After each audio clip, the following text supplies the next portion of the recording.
Hello, I'm Professor Lieu. Welcome to our live stream.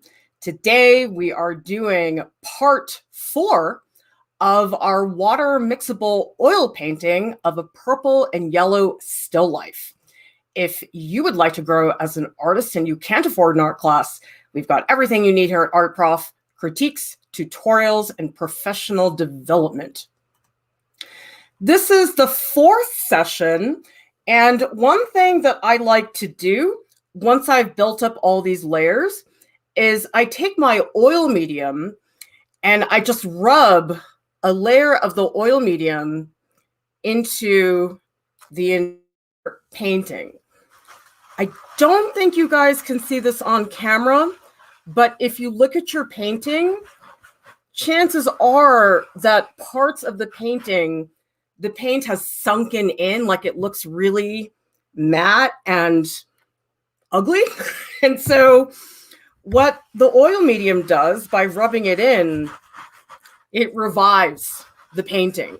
It brings the colors to the surface, and it's just a lot easier to see what's going on. The other nice thing about the oil medium is that it provides a nice even layer so I can start glazing today. Today is going to be a glazing day. Glazing is transparent paint. So a lot of this oil medium is going to be used today so I can start to adjust some of the colors. And by the way, you guys, you can draw or paint along with us in any media. And I would love for you guys to post what you make in the Art Prof Discord. I'll be hanging out there in the Art Alongs channel after the stream. And if you guys want the reference photo link, it's in the YouTube video description below, so you guys can see what I'm using. But of course, set up your own still life. It's totally up to you guys. Okay, let's do a little bit of squinting. You know what I'm going to do? I'm going to really beef up the saturation of this area. So for that, a lot of oil medium today, okay? It's all about glazing. Today might be the last day on this painting, but I sort of don't think so. I think maybe after this glazing stage, I'm probably going to want to do another pass of opaque colors. So you guys can see already, this is a very thin glaze. I mean, there's almost no pigment in here, but it's such a nice way to adjust the colors without having to like repaint the whole thing. That's not so fun. That can be a lot of work. And it's not always going to get you the results you want. Oh, I love glazing. This is like really satisfying. Glazing is the easy part. It's like the structure is already in there. So actually, you have to work so hard in the glazing. This is where things start to get more fun in the process, because a lot of the hard work, I wouldn't say it's done, but a lot of it is here. And that makes it so you don't have to build everything from scratch. So a little too much here, you could just take your rag and knock that down. It's like, oh my God, that is so satisfying. I love this. This is the payoff.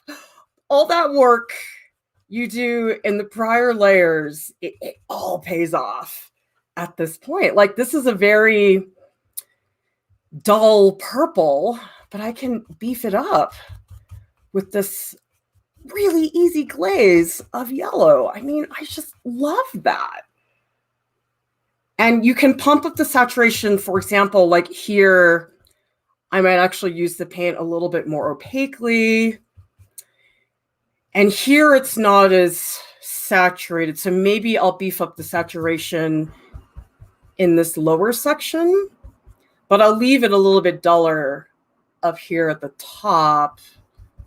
And then maybe here as well. So that actually helps me a lot with the apple, because the apple is not saturated, and that just gets the pillow to pop a little bit more.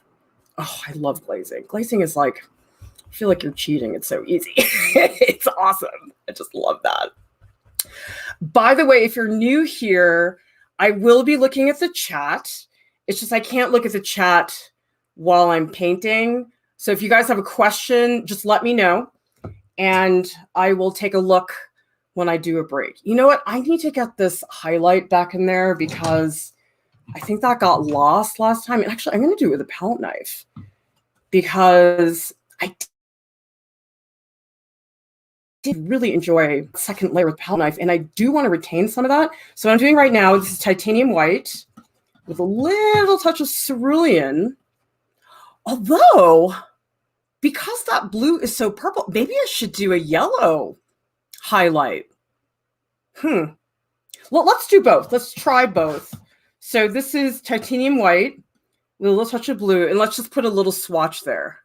Let's just see what that looks like. And you can wipe it off pretty easily. Okay, so that's the blue. I don't think that's what I want, because I think to make that highlight pop, if I use yellow and titanium white, I might actually get better results. We have a question from Melonbit who says, glazing is new for me. What is it exactly?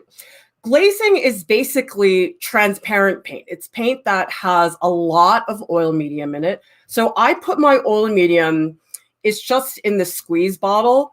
And I like this because I can squeeze it onto my palette. And every time I squeeze it, it's nice, clean oil medium. I know some people will get like palette cups and they'll put their oil medium in there. But the issue is that every time you put your paint in the palette cup, it makes the oil medium more dirty. So this assures that every time I use the oil medium, it's really clean. It doesn't have a lot of gook in it.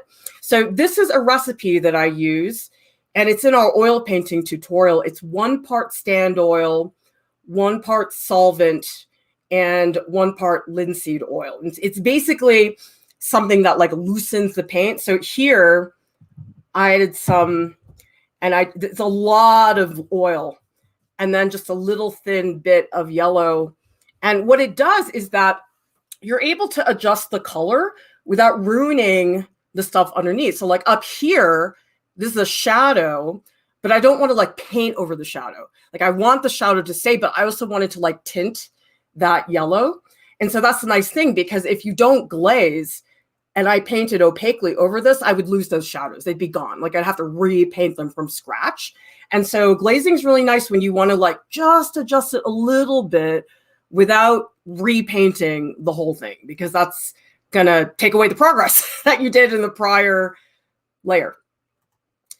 Carrie says, I'm starting to get into squinting and seeing the shapes to block out the colors now that I'm more comfortable with using color. I'm using colored pencils with 99% alcohol to blend. Ooh, that's fun, Carrie. I've never done alcohol with colored pencils before. That is really cool.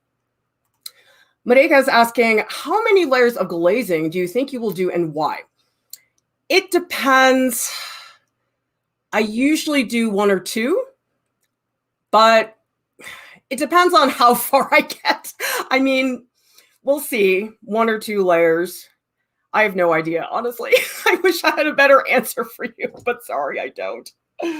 Okay, let's get little touch. This is cadmium yellow, and we're going to mix it with titanium white. And remember, with the palette knife, put pressure on it.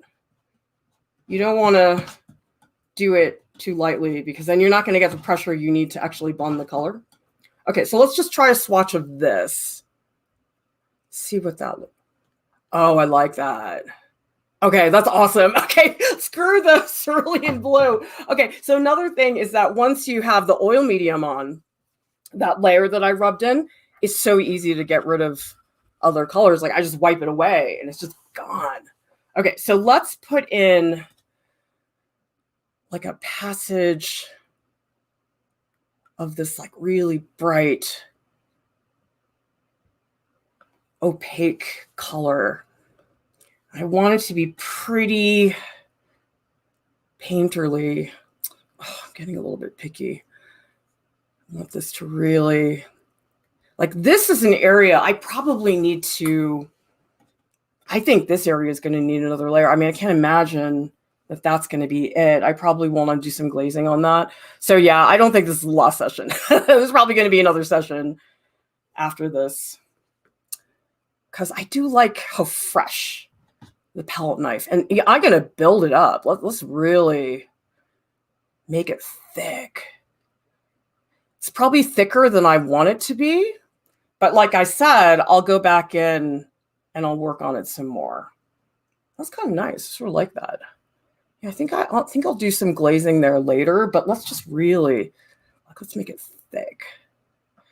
I'm not really an impasto painter, but I'm sort of jealous of people that do impasto. And then this is the other fun part, is I can take some of my oil medium and I'll do like a thin glaze of this same color. I just put this in like this. Actually, I need a bigger brush. This brush is a little bit too small. Let's get a bigger brush. Even at this stage, I've been working on this painting for a while and I'm still using big brushes. You guys can see that's a big difference. A lot of people think, oh, when you get to the stage, you're done with the big brushes, but you're really not. I mean, they take time to, it takes time to get to those thin brushes. And today, I think, is going to be really about the fan brush. Fan brush is going to be great for this, for a lot of this blending. I am going to do a little bit of glazing on the edge because I do want this edge up here to be a little bit more pronounced. I mean, like not super pronounced, but I want it to be in there. And then maybe I'll take some of the same color with some more oil medium, and I might just little glaze in here to bring out that edge. And maybe I'll interact with the edge of that a bit. Yeah, that gives it a little bit more substance. And maybe I'll take the harshness off this edge just a little bit, not too much. Still want to retain the harshness of that palette knife stroke. It's really satisfying. So this is all glazing. This is all like a light glaze, white paint over the darker purple. That's really what we're looking at here. Okay, and then the other nice thing about the glaze is you can take your rag, like I put too much here. It's like so easy because I have that layer of glaze on top, which is like really fun. So it's a lot of rag today. It's a lot of glazing today. And I guess I'll do some opaque stuff, but not much. Today's really about the glazing. You know, I'm going to put a glaze of alizarin crimson up here. Let's see what that does. Okay. I don't know if I want to do straight alizarin. Let me just take a little peek. Yeah, I think I'm going to do straight alizarin, like a little tiny bit. Let's just see what happens there. I mean, the thing about a glaze is if you mess it up, you can just get rid of it with the rag. So I feel pretty confident about that, about not overdoing it with the glaze. It's so easy to get rid of it. Like if you paint something opaquely and you want to get rid of it, that's not always the easiest thing. This is a lot easier. So I'm just bringing in some of that alizarin. And you can see that that gives the ball a little bit more depth that it didn't have before. So actually today it's less mixing. A lot of it is just thin glazes, building them up. And I think in there, I want a purple. Let's do some French ultramarine with a little touch of alizarin. And actually, this is really easy. You can just wipe down your palette like this because there's so much medium. So let's get like it's a pretty bluish purple, but I just want to give it a little alizarin. Get rid of that bite. Yeah, because I want to increase the value. More glazing. So this is like very low risk. what I'm doing right now. That's why it's so fun, because you're like, oh, the chances of messing it up are pretty low. And even if you do mess it up, it's easy to get rid of. So it's like, oh my God, I love it. I love this part of the painting process because you're like, oh my God, all my hard work actually paid off. It's like a really nice feeling. All right. And that gives it a little bit more substance. I'm trying to get my strokes to be a little bit more visible because I do have like a blending problem. Who here has a blending problem? It's confession time. I definitely have a blending problem. If I'm not really keeping an eye on myself, I will blend everything to death. So I try to be very conscious when I'm doing that too much. I want this glaze to be a little patchier. That's a lot better. I did not like the way the ball looked at the end of the last session. That was bothering me a lot. So I feel better about it right now as a surface. And I am going to punch up some of the dark in here. In fact, let's do that. Let's go around the whole painting and just punch up the darks because I love darks. Darks are awesome. Colleen says, I'm so used to watching Professor Lieu's drawing tutorials. Where is Michael Fassbender? I know. Well, see, here's the thing, you guys. I can't look at him all the time because it's not that he's not hot every time. It's just he's like extra hot. Like if I skip a day, it's like extra good like the next time. So yes, we can't have him on every stream. I went on a Jane Eyre diet. I didn't watch it for 2 days and I watched it. I was like, oh my God, it's so good. Oh my God. It's all about spreading the love. This is not really love though. This is like lust. That's exactly what it is. Vanessa says, considering titanium white is opaque, zinc white is transparent, wouldn't that be better for glazing? Probably. Like, I'm not somebody that thinks that hard about white. I know it's dumb. I probably should. But I don't know. White is not one of those things I get really into. I know some people are like really into white, but I guess I'm a little bit of a barbarian when you think about it. Mareka is asking, do you pay attention to whether the pigments you are working with are opaque or transparent, or is that less important?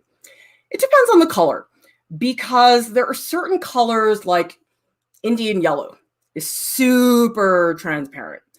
That's a wonderful, that's like glaze out of the tube. There are other colors that are transparent, but they're not that transparent. So it depends on the color. I mean, I think about the cadmium lemon is fairly transparent, especially when I compare it to like cadmium red. So I guess I think about it if it's really blatantly transparent. But other than that, I don't think about it that much. Because really, to me, it's like you add the oil medium and that's really all you need. Karen says, do you look at which colors are more translucent by itself when you choose which ones to mix with the glazing medium? No, I'm like, I want to make a glaze. Let's add some oil medium. That's pretty much how it works. Pineapple Ring is asking, have you ever made a textured painting, like 3D essentially? I haven't, and I should, because you know something? Winsor & Newton, who, by the way, provided the supplies for this tutorial, they have this impasto medium that they sent me. This is specifically made for the water mixable oils. I never used it before, but I think I want to. In fact, I'm going to do a stream at the end of the month on flesh colors, mixing them, and I'm going to do it with a palette knife. So this might actually be a good opportunity for me to do that. Again, I am very jealous of people that paint that way, but it's not my tendency. I tend to like paintings that are very thin. I really enjoy the layers. Jay Cabby is asking, do you think it's possible to paint along with you during these oil painting sessions, or is oil painting, quote, too complex for that compared to drawing? It's up to you. You totally can. I mean, people have. I've seen in the Discord, people are painting along. So that's really a personal choice. If you think it's too much, then don't. You can always draw. But that's totally your call. I mean, people have done some really cool things.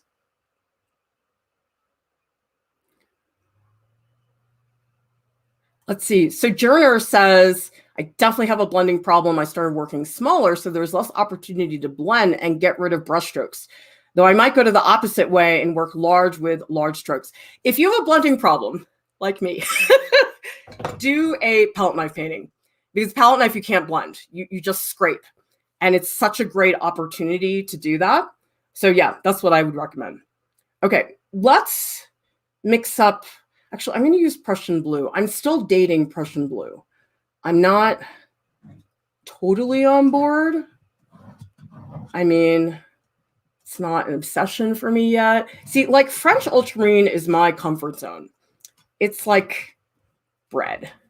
It's just like Prussian blue is a little bit of a wild card for me still. I'm still a little bit on the fence.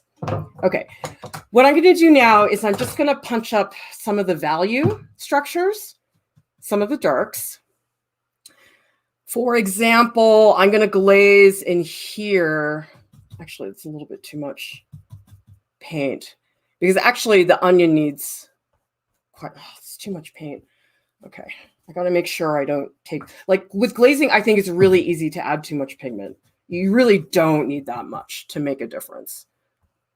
Oh, that feels good. Okay, cool. This brush is too small though. Well, I don't want to use up all my big brushes though. Okay, let's just stick with this and do some glazing here. I feel like I rushed with the onion last time and I didn't really get the value where I wanted it to be. So this is a nice chance to revisit that. Like especially this big blob, I think is way too much. So I'm going to bring it down. Okay, now I got rid of it. I don't want to do that. So you just dab a little with the rag and then it's like it's still there, but it's not so blatant. And the glaze is nice because if you decide, oh, that's too thin, you can just make it thicker. Like that's not difficult to do. Like up here, I might glaze some of these little strokes later on. I don't know, we'll see. But I definitely want to punch up the contrast in that area. That feels a little bit better. And maybe do a little bit of modeling down here. And it's time to whip out some of the smaller brushes, like especially under here. I really want to get more specific about where the onion is actually contacting the cloth like this. And that's going to work a little bit better. This is a little bit too bluish, so I think I need to mix another purple that has more alizarin. So I'm just going to take the alizarin and put a little touch, because the Prussian blue is so freaking strong. Oh my God. Maybe that's the reason why I'm a little bit on the fence about it. And you know something? I'm going to add a little touch of yellow because I think this is a little bit too saturated. So the yellow will bring it down. And maybe a little touch of white so it's not that strong.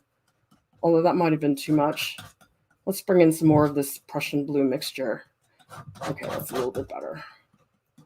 Yeah, because I want it dark, but I don't want it that dark.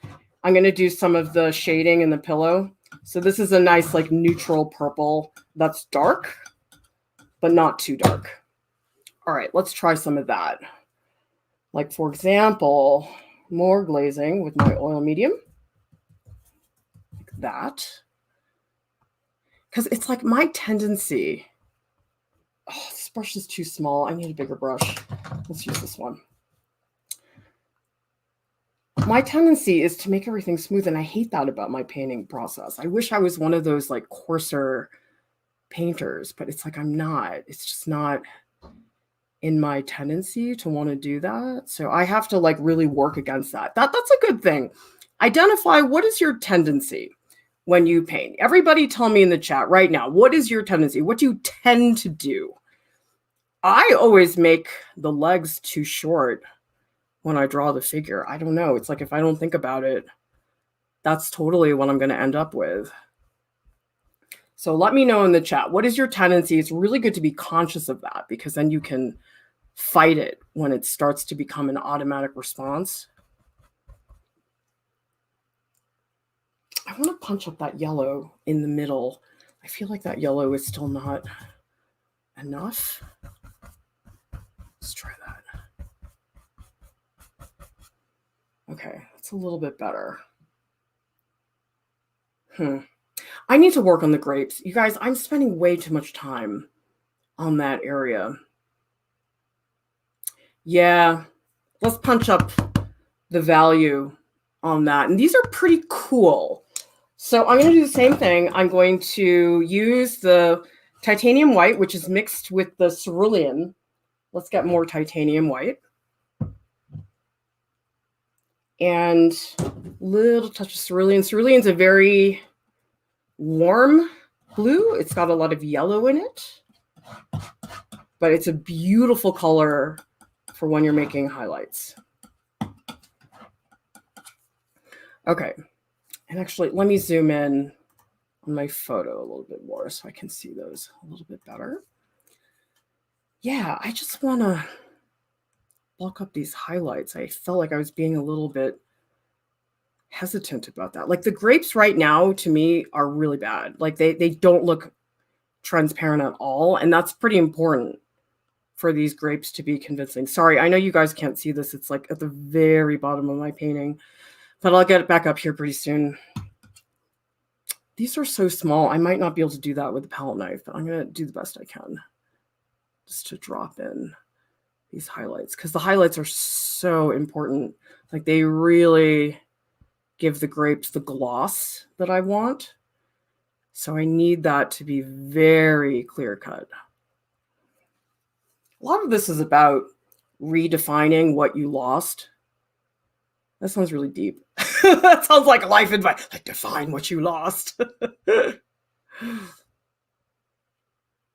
Because that happens in painting where you work on one thing, you lose it, you bring it back, you lose it again. It's a back and forth, because you can't have an expectation that things are going to get better all the time. They oftentimes do not. And so if you can get rid of that expectation, it's really helpful. Okay. Yeah, I just realized I forgot to fill my bowl of water. So give me 1 minute. Thank goodness I got a sink in this room. Give me 1 minute. I'll be right back. Talk amongst yourselves. To give you guys a topic. Which is better, titanium white or zinc? I'll be right back.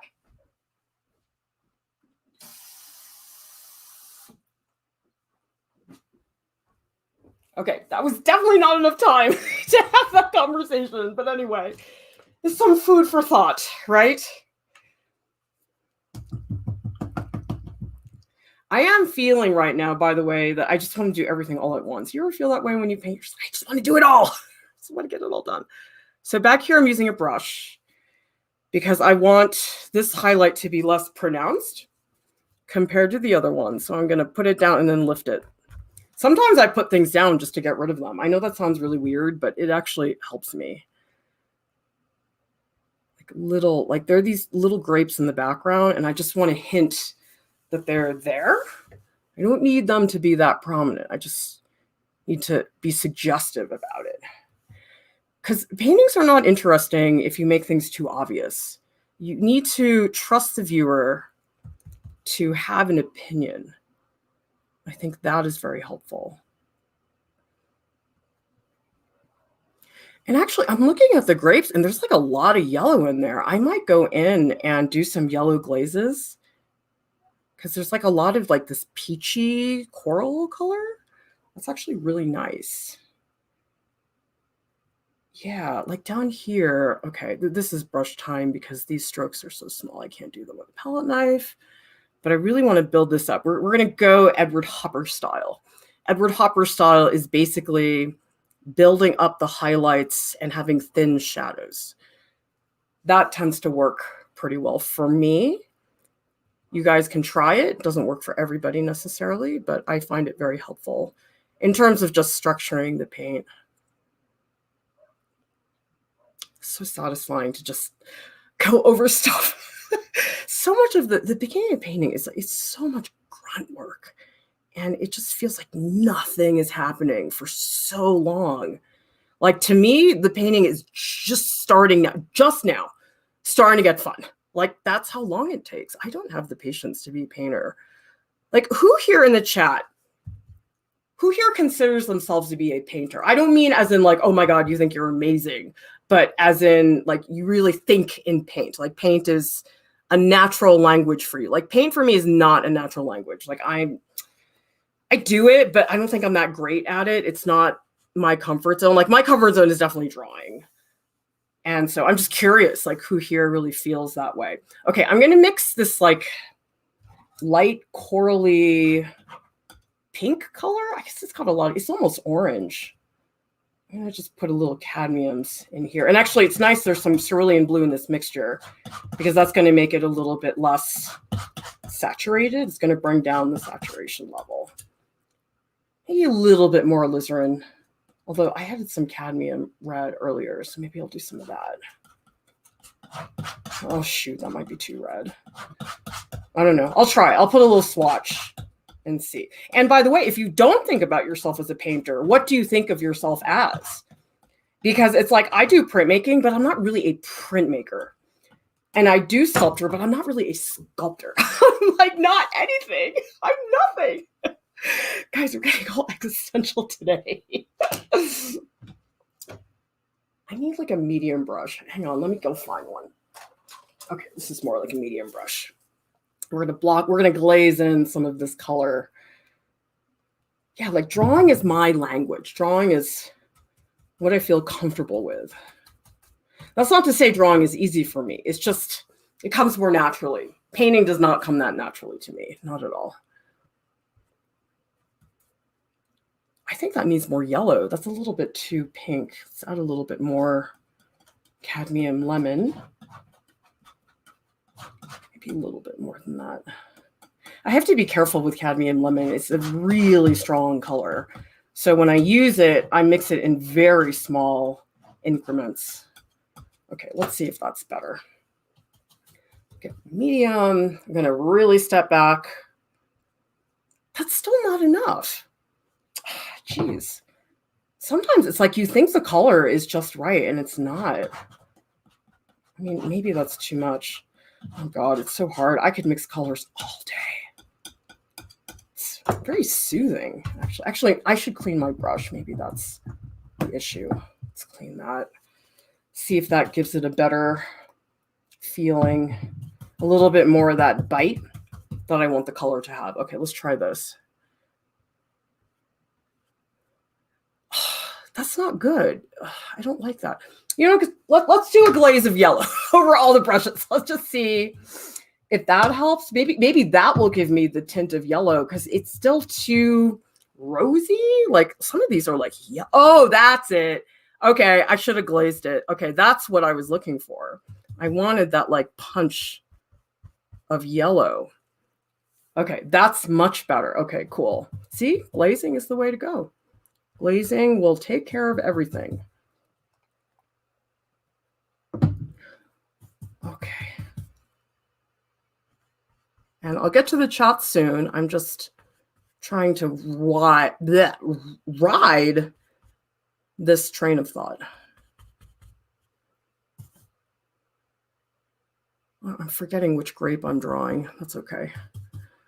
I will tell you guys, because we're deeper into the painting, I'm not looking at the reference that much. I'm looking at it, but it's more occasional. It's not really something like in the beginning of the painting, I was like glued to the reference photo. I'm not so much now. I'm glancing at it, but especially with color, like I can't rely on the photo because the colors in the photo are not great. And so they're not very helpful for that. Okay, good. I'm much happier with this glaze of yellow that's getting in here. This is getting me the result that I'm looking for. It still needs a lot. Yeah, I don't think this is the last stream of this painting, guys. There's still a lot that needs to be done.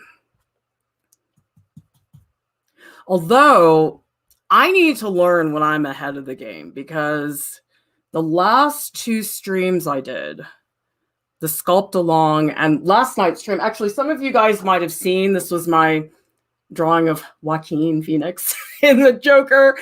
And after the stream, I was like, oh, I really want to work on it more. And I shouldn't have. Like, I think I ruined it. Like, I think it looked a lot better before I worked. Like, that keeps happening to me. That happened on the sculpt-along. Like, I watched the sculpt-along later on, and I was like, dude, it looked better midstream than it did when I was done. Like, that was really a bummer. I mean, I don't really care. These drawings are just for demonstration purposes, but still, it's like, you guys ever look at the work and you're like, oh man, it looked better an hour ago. And so now I'm like, well, maybe I just didn't work on it enough. And so maybe I just need to go in and do some more.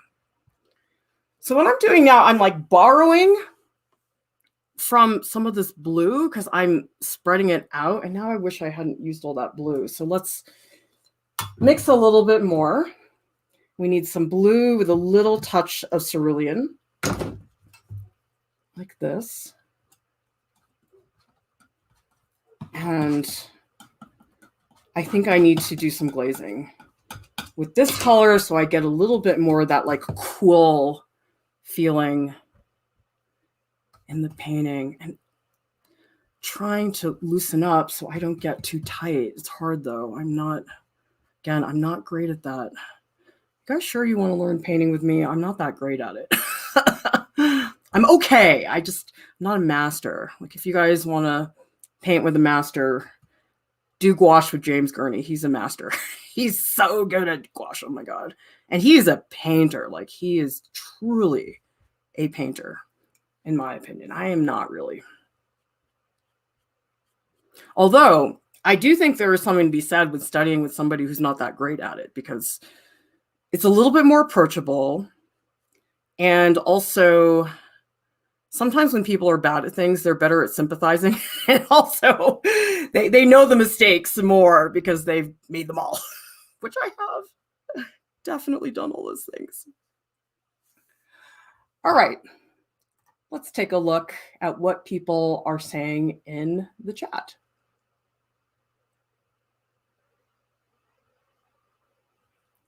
Sojourner is asking, any tips for making portraits that don't stick rigidly to the reference? I'm living on my own over COVID with asthma, so taking references is difficult. What I sometimes do is, if I have a reference that has a ton of detail, I'll actually put it into Photoshop, and I'll either lower the resolution so it's a blurrier photo, or I'll do like a filter on it or something. Sometimes the reference image has so much information that it's tempting to just put all of that information in. So sometimes that's helpful. I mean, another way to do it is to do self-portraits, because in a self-portrait, you're moving a little bit. And really, that's why I think life drawing has a little bit more breath to it, because you can't stay perfectly still the way you can with a photo. And so inevitably, there's a little bit of movement to the drawing, because, like, to me, drawing from a photo is not that fun because it's like too stable. I actually like drawing from life because things fluctuate a little bit. It's sort of like, Cian and I did a stream on animation the other day, and we were talking about how, well, you could just cut and paste the drawing on multiple frames. But I said to him, listen, I really like when the animation wiggles a little bit, because it's very like natural, warm feeling. And I think it's sort of the same thing when you paint. Like, if you have too many details, that tightness can make it feel very stiff. Not all the time. It depends on the painter.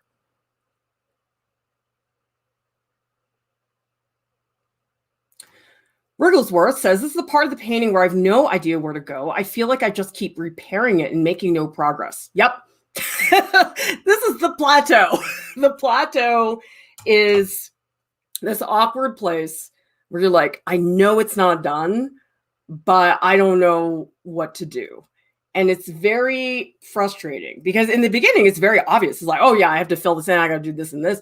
And in the end, it's easier because you're like, you're just tweaking and you're not really making major changes. This is an awkward stage in the painting, which is why I'm working on just like thickening my highlights and the glazing, because you're not repainting stuff.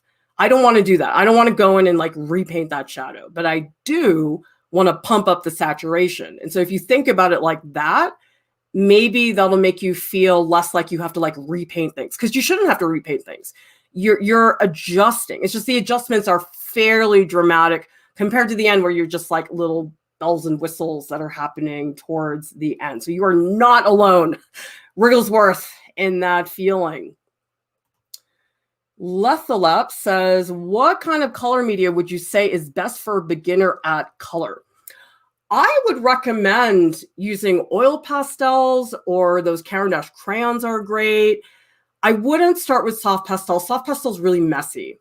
So oil pastels is probably the most accessible, cheapest color drawing medium. And we have a lot of streams on that where I draw on black paper. It's a huge difference. A lot of people draw oil pastels on white paper, and it's really hard to make it look like rich and finished. So go back. We do have a YouTube playlist that's just the oil pastel tutorials. You can watch those. And that's a great place to get started.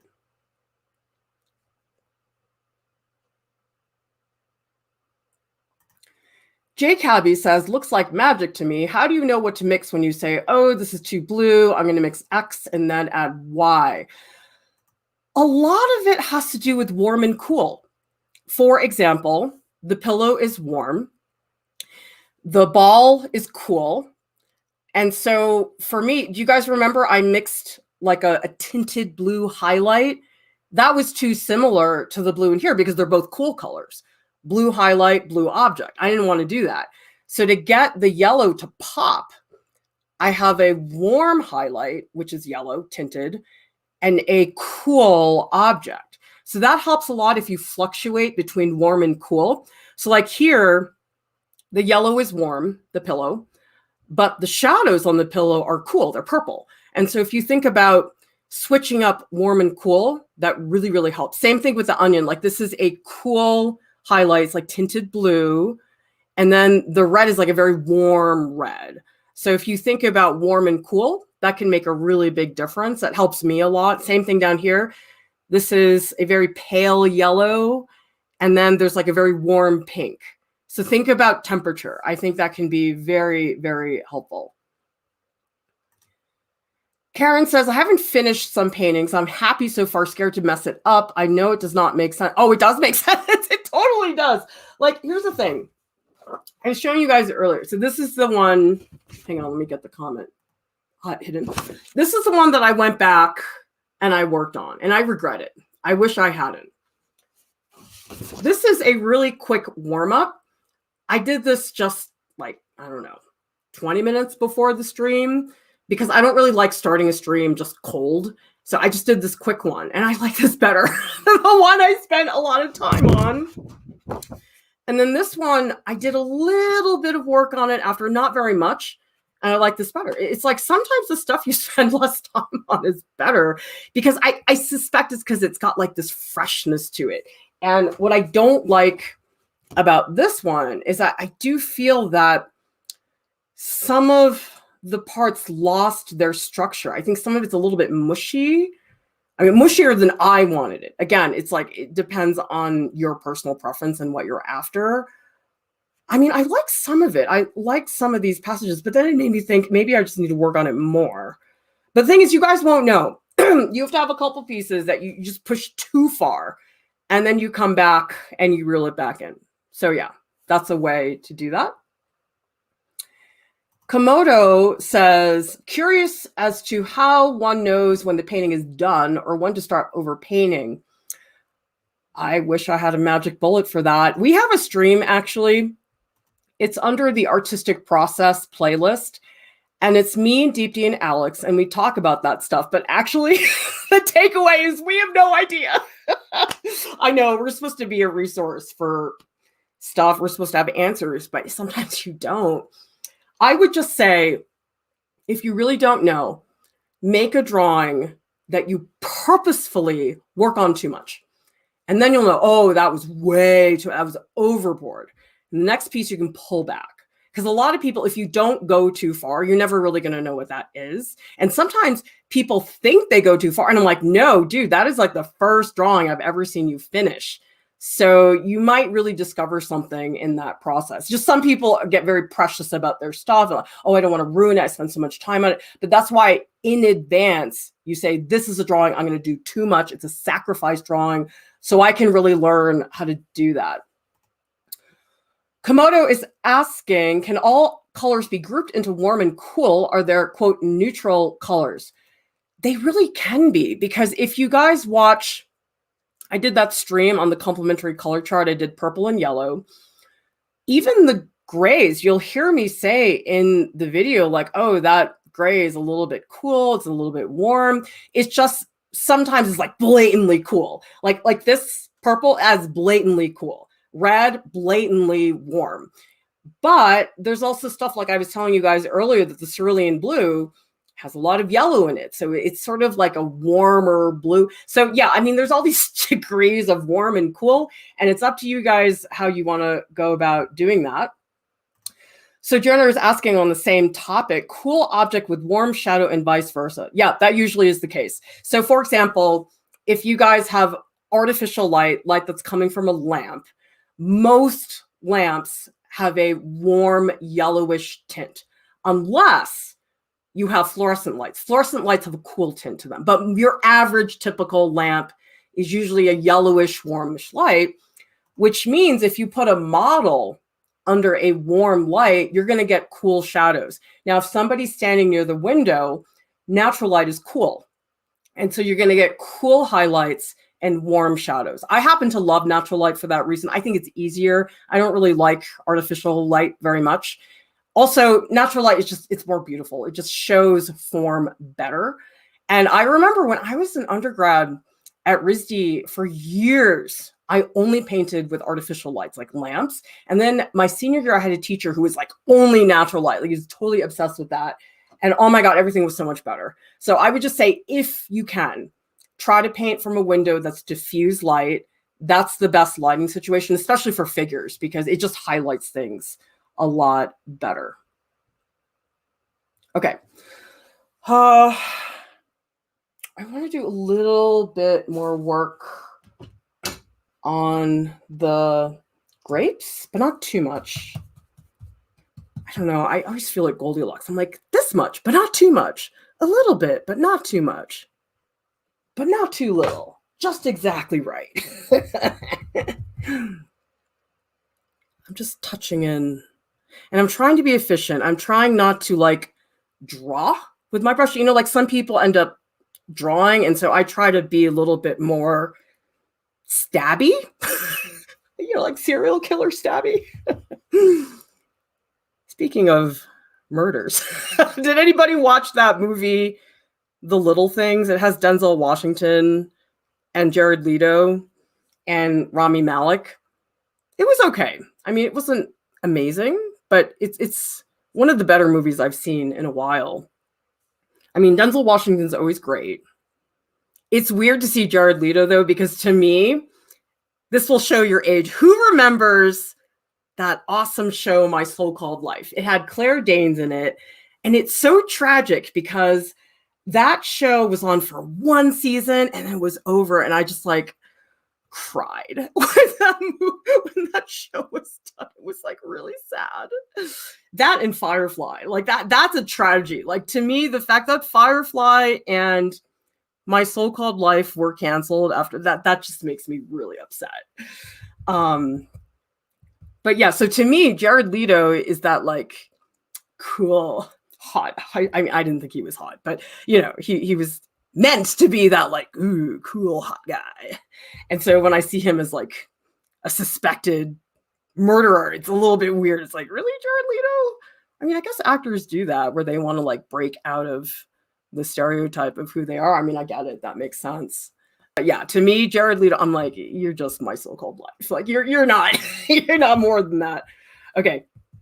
I know that's really mean. He probably doesn't want to be pigeonholed in that way. I was thinking if we ever do another portrait stream, I should totally do Rami Malek. He is like a caricature. Like his face almost doesn't look real. Like it looks like, I don't know how to describe it, but there's something strange about the proportion of his eyes that's like really mesmerizing. He was also really good. He was in that Queen movie that was amazing. I mean, I didn't really know much about Freddie Mercury before that movie, but I watched the like really famous concert that he gave, like the live footage, and I was like, oh my God, this is really intense. Like there aren't a lot of performers like that today. Everything was better in the olden days, right, older people? Okay, let's bring in some of this peachy color, and then I'm going to bring in some alizarin crimson glazes. I'm trying not to be precious about my edges, but I can like feel myself doing it. Like I'm trying to not do that, but it's hard because I don't want these to get too opaque. Like this is where your rag is like so handy. It's a little bit better. I'm not very happy with this though. Maybe I need to build it up a little more. I don't know. Sometimes I feel like I put down these highlights and they just don't do anything. But then that makes me think that maybe what I'm missing is I need to paint around it. Sometimes that's the solution. Like you're like, oh, I need to fix the highlight, but actually it's not the highlight you need to fix. It's the paint around the highlight. So that's what I'm going to do now. Is I'm going to paint near the highlight. And maybe that will give me the fix that I'm looking for. Or maybe not. I don't know. Let's see. Yeah, actually, I sort of like this I'm going to do a little cadmium red glaze in a couple spots. I mean, it's got a little white in it, which is fine. But I feel like in here, maybe some of the contrast needs to come up. I mean, you guys can see I'm not saying I'm done, but I'm saying I'm getting there because the adjustments I'm making, they're not that dramatic. I mean, to me, they feel dramatic, but I don't know, to somebody watching it, this probably isn't that exciting, but yeah. I don't know. Maybe that's sometimes I get self-conscious because I'm like, my streams are kind of boring. It's just like pretty academic compared to what, like, I'm not about like entertaining people the way that some people are. All right, that's a little bit better.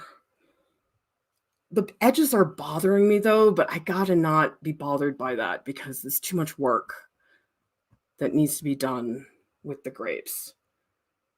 So yeah, let's do some alizarin crimson glazing.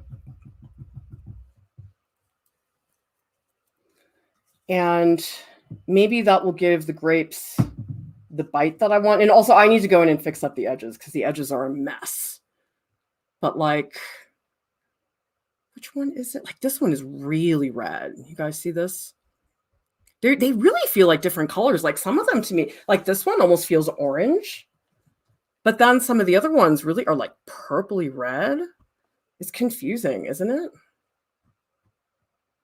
I guess I just want to get a range of colors in there and then hopefully something will happen. So it's sort of like these patches of glazes that I'm putting in here. Like here too. And I do want the grapes to like emerge. You know, like Caravaggio, but not Caravaggio. Want to be Caravaggio. Maybe that's what it is. I just feel like a big fraud. By the way, in terms of feeling like a fraud, who has imposter syndrome here?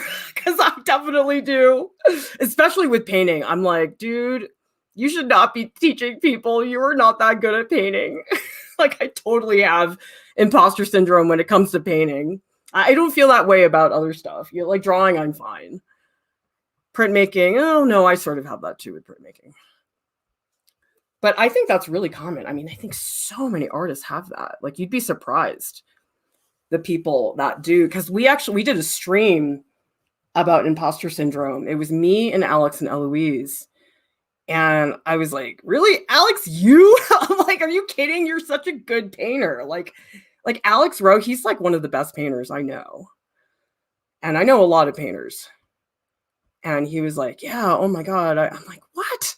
I'm like, how can you paint that well and have imposter syndrome? Like, that's just crazy to me. But I guess a lot of people do. I mean, it's common to feel that like, oh God, I'm not good enough.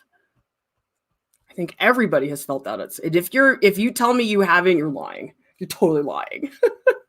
Although I fluctuate. Like some days I'm like, I'm pretty good. And then other days I'm like, I suck.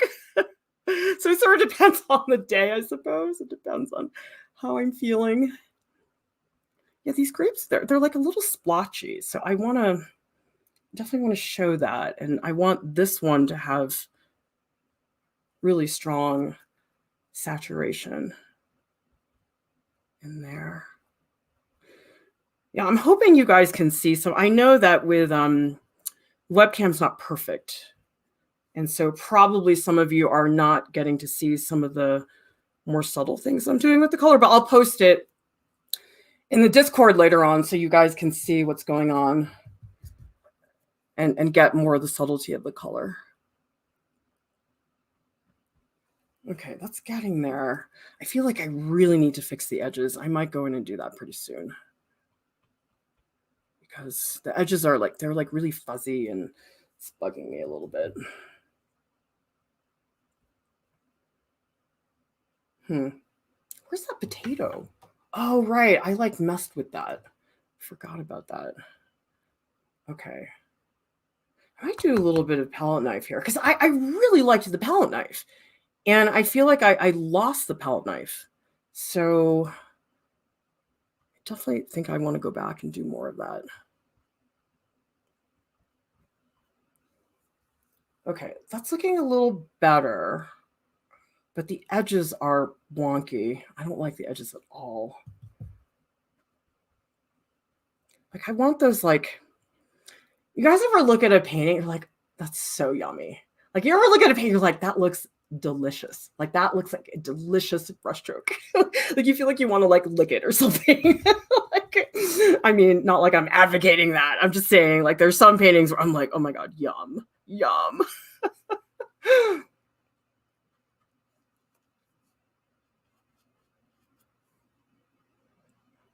Yeah, I need more variation down here. Like these ones up here, they're really a different color. The grapes at the top, these are like purple by comparison. And they're a lot more cool. Like the ones at the bottom have a lot of yellow.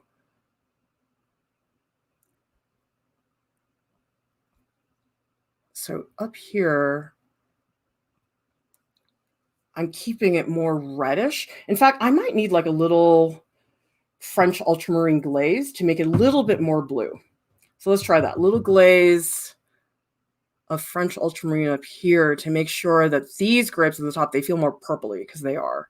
The ones at the bottom have way more yellow in them. So that's a way for me to like distinguish this group of grapes so they don't look too similar. Like that. Okay, that's a little bit better.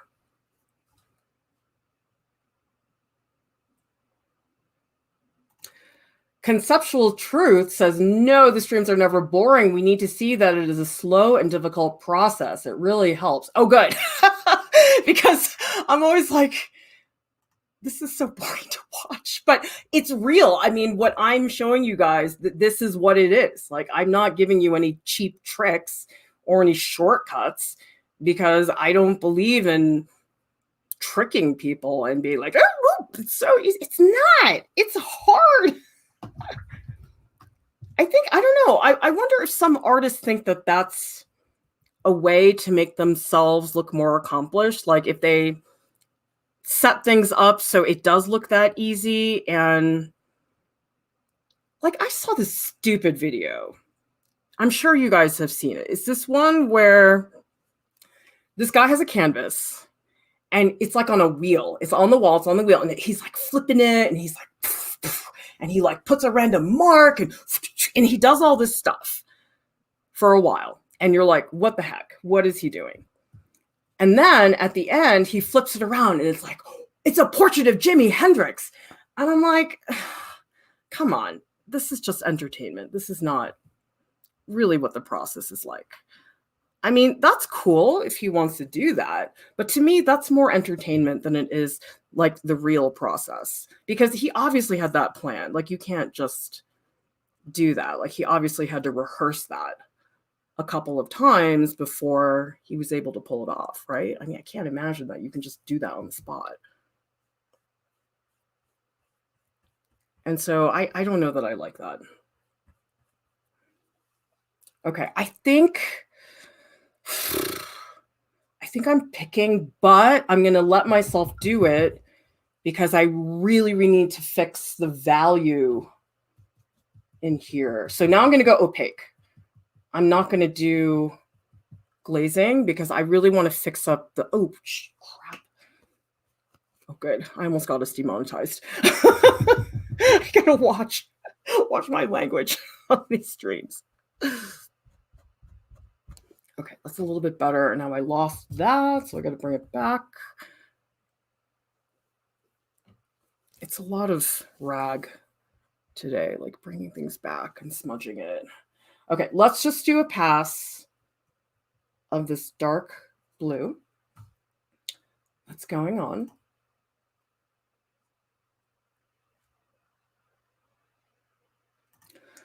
Art is fun says photorealistic art is crazy, real looking. Don't think I could ever paint that way. I couldn't either.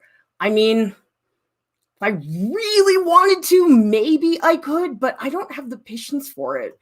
And it's not my cup of tea.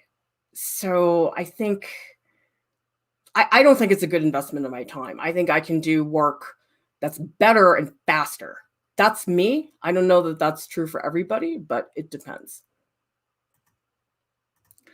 Let's see. Lao Fine Art says it's not appropriate for you to label the act as a stupid act. I wouldn't say it's stupid, but I think it's definitely staged. It's staged to get a very specific result. And to me, that's not really the way a lot of artists work. Like, I don't think a lot of us like stage things to come out a certain way. I think a lot of us, we work, we figure it out, we experiment, we try a couple things. I think that's more common. So I'm sorry if you think I labeled it as stupid, but I just think it's a really different thing. It's a totally different beast in a way. Violet Sky says, what are your thoughts on a gray palette versus white? Some say it's helpful for color mixing and values. Yes, I really want a gray palette, but you know what? Oh, I know this is a dumb excuse, but I had a gray palette. I always use a gray glass palette.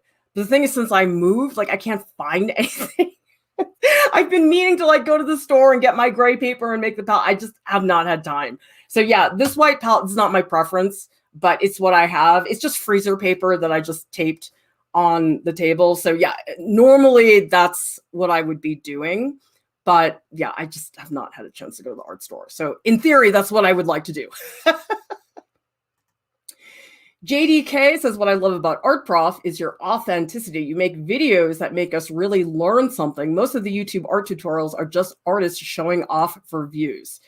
Thank you. I'm glad to hear that it comes across that way because, I mean, I'm not going to complain if we have a lot of views. Like, I like getting a lot of views.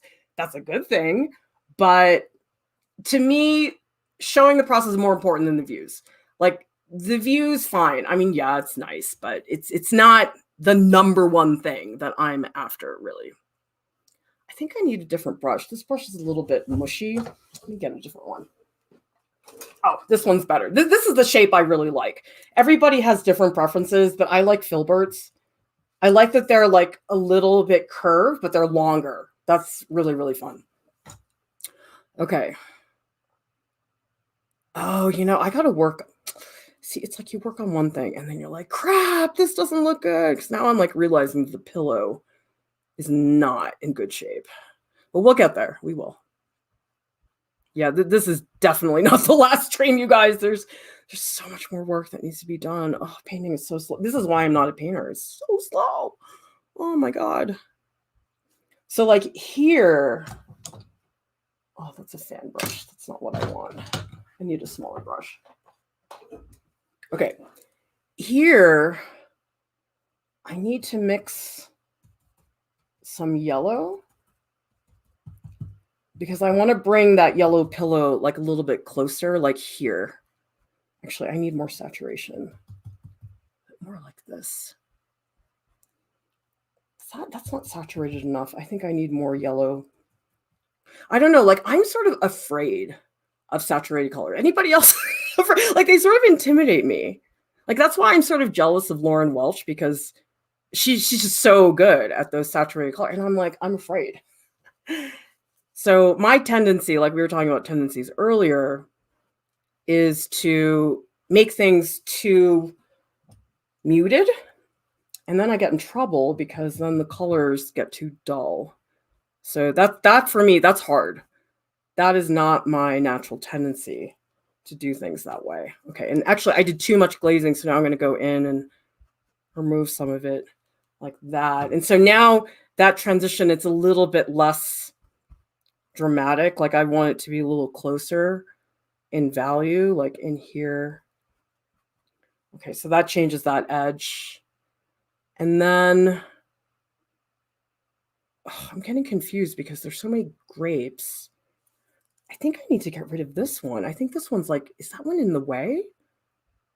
I don't know. I think maybe if I just bring the yellow a little closer to it, maybe that'll do it. Because something's definitely wonky with the positioning. More squinting. Okay, I want this harsher. See, here's the thing. It's like I said I was working on the grapes, but it's like you kind of can't work on the grapes without working on the pillow at the same time. It's like they're all related. Okay, and maybe some fan brush in here will let the values be not so harsh looking. Like that. Okay, and then up here too, like I really lost the edge. I want that edge to be really, like, I guess what I'm doing right now is I'm tackling like the places where I want the edges to be very visible. And then I'll have other edges where I let the edges like go away temporarily. Like that's a pretty harsh edge coming up like that. And then more squinting. Where is that?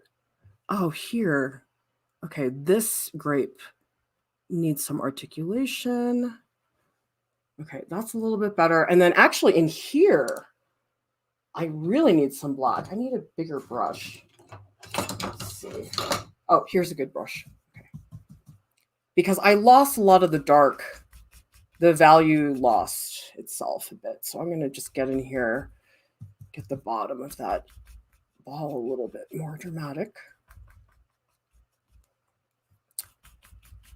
Like that. I might even add a little bit more towards the top. Because this ball has a lot of variation in it. And I feel like I'm making it a little bit too simple. Okay, it's a little bit more. Vanessa says, I call these brushes, quote, cat tongue. That's awesome. I think I need to use that. Then my students will never forget what the filbert is. It's a cat tongue. That's awesome. Oh my God, you guys. I'm usually a pretty adventurous eater. Like I usually will eat stuff, but you know what I couldn't eat?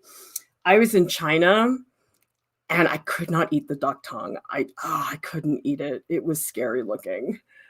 I don't know. Like people are like, it's good. I'm like, I'm sure it is, but I mean, maybe it was the way they served it. Like it was just, I don't know. I couldn't do it. I feel bad because normally I will eat all kinds of things, but that was one time I was like, I can't do it. This is too much. Actually, you know what I think would have been way scarier?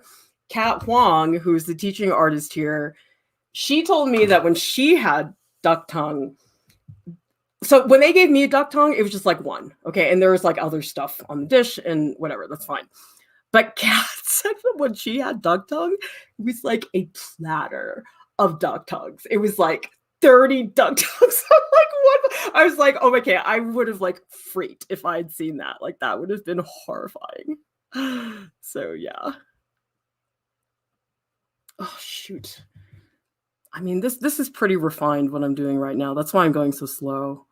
Because I really want like good solid edges that show the contour of the grapes a little bit better. So like, especially in here, I need like a baby fan brush. Like I actually went to the store trying to see if they had a baby fan brush and they didn't. I was like, really? Somebody should invent that. It'd be really nice to have a baby fan brush. Okay. And then more looking here. And actually, there's a cast shadow here. Everybody see that? Ooh. Actually, we're doing a stream on highlights. I think it's tomorrow. So more streams about lighting, for sure. Naja is asking, how long are you doing this? Well, I have done 3 previous streams, so this is the 4th stream. I have a feeling it's going to need another because I haven't even gotten to some of the other stuff. So I'm going to guess another stream. Slutneer says, do you have quackers? Oh my God. I just love that so much. That is so cool. Sojourner had a frog smoothie in Peru. They put the whole of it in bones, ceviche, and guinea pig. However, it was so guinea pig. Oh, I don't think I could do that. I have 3 guinea pigs at home. Oh, geez. Maddie says, one time my grandma gave my mom cow tongue. She said when you ate it, you could feel it too. Okay, that's a texture. I don't think I need that on my tongue. Oh my God. And Komodo says cow tongue is great on tacos. Well, maybe if the tacos like take away the taste bud. Most other stuff, I'm fine with most other stuff, but the duck tongue was a little much for me. Although I have to say, I'm sort of glad I don't live in China because I would gain so much weight. Oh my God, everything was so good. Like, okay, here's the thing. This is a generalization, but I think in America, people don't care about food as much. Like when I was in China, people were so serious about food. Like it was so important to them compared to the US. I mean, everything's relative. But I mean, I'd never really seen that before. In Italy, too, people were like really, like the meal was so important to them. And it's like, it's not really like that in the US. Like, okay, like here's an example. I'm not saying that everybody does this in the US, but like only in the US would you find this product. Have people heard about this? It's called Soylent. And if you've seen Soylent Green, the movie, I'm like, really? That's what you want to call your product? You want to call it Soylent? But anyway, Soylent is this like drink. And it makes it so that you don't have to like sit down and eat a meal. Like you just drink it. And it supposedly like replaces the meal. And I'm like, are you kidding? You want to replace a meal with that? I'm like, why? Why would you do that? And so their whole thought behind it is, oh, well, if you're like an engineer or you work at like a high powered tech company, you're so busy that you don't want to stop to eat. I was like, okay, you have your priorities in the wrong place. I'm like, this is wrong. This is not. And also calling it Soylent. I mean, ew. Like, I don't want to drink something called Soylent. Yuck. Don't spoil it. Well, I don't know. That movie's so old. Maybe it's okay for us to spoil it for you, but yeah, there's a very famous scene about it's like the last scene where they like tell you the secret and everything. Okay. Starting, oh, down here, this is what I need. This one really needs articulation. See this? I'm going to really like make it like crisp on that edge. Ooh, shoot. Some of that white mixed in. And, oh, actually, there is a little bit of like this purpley color. So I guess I have, oh, crap. Just dropped all that stuff. I'm going to just quickly mix up a little bit of that like purpley color because I need a little bit of it here to like define where the grapes are and where this is. So let's just get that in there like that. Okay. Oh, and I also need this because I sort of lost that shadow on the apple. So let's bring that back because that is definitely helpful. And actually there's this like little shadow here too. So that'll help me articulate some things. You know what I'm going to do? I'm going to zoom in a little bit because I'm not really working on the top part of the painting. So maybe this will help you guys see better what I'm doing. And I'll zoom back out when I'm done with that. Okay, I think it's fan brush time. Let's get that. And I'm going to bring back some of that yellow so I can, ooh, gross. Okay, that was nasty. I still had some of that like peach color in there. Let's just put some yellow on top because I want this cast shadow to be more clear. Okay, and that works a lot better. And maybe a little bit of white here. I don't know, that might get a little bit too dull. I'm not sure. And Jay Cabby says, do the stems for the grapes come later? Yeah, I don't want to put them in because the stems on the grape, it's like it's just going to be a couple strokes. It's not going to be anything dramatic.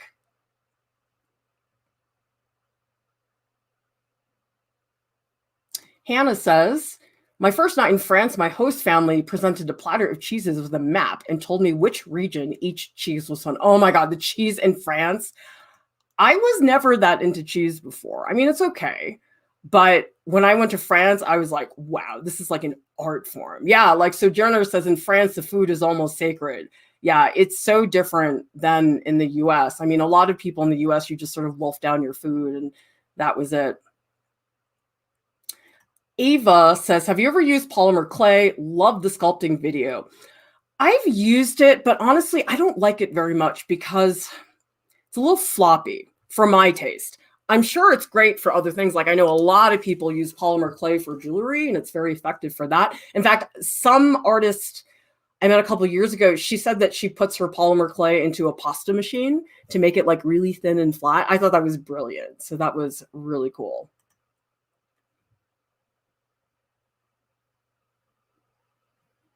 Karen says, it's not just the food, it is the whole experience around it, like sitting at the table long after the meal is over. Yeah, like that's not really a thing that people in the US do. People just sort of eat and then leave. I mean, my family sits down every single day, and it's like we really have to get my daughter to stick around. Like she's always like, oh, why do I have to stay? And I'm like, because you need to sit with us for longer than 10 minutes. So it's actually hard, challenging. And we have a question from Dennis who says, can you overwork a piece? When do you know it's complete? Oh my God, it's so hard. I mean, for me, I feel that I've overworked a piece when I'm picking. Like I'm not really changing very much. I'm just like a little here, a little there. That's usually a sign to me that I'm working on it too much. But it's case by case. I mean, I wish I for my own sake, I wish I had a formula for how that works, but I really just don't.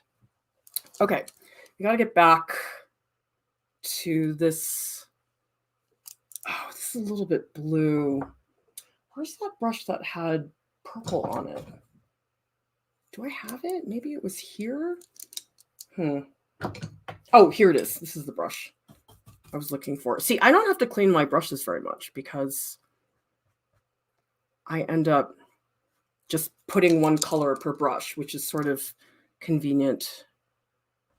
Okay, let's go back to that really dark color to articulate that. Okay, so this edge, I'm going to make it like really smooth, but now I'm going to glaze it so this edge becomes less prominent. This one too at the bottom, I'm also going to